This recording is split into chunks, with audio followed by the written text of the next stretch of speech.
Estamos aqui no distrito de Jaíba, no meio do Rio São Francisco, completamente no meio.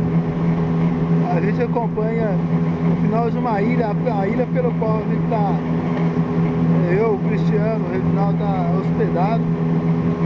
Estamos todos lá. A gente vê aqui um limite da ilha que é enorme, gigantesco. São cerca de aproximadamente 4 quilômetros de extensão.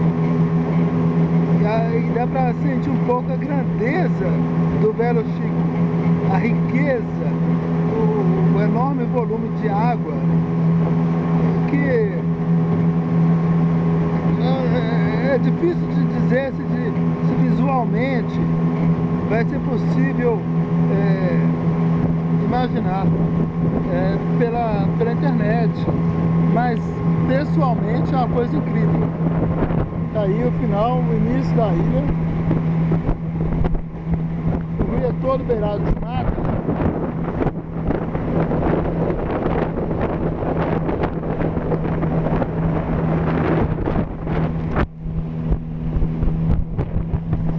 É a nossa gana em busca do Velho Chico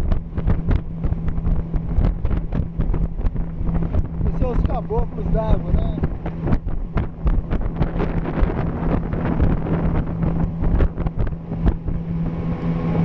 É emocionante. Eu acho que passar pelo que a gente está passando não cabe pouca emoção, é muita emoção mesmo.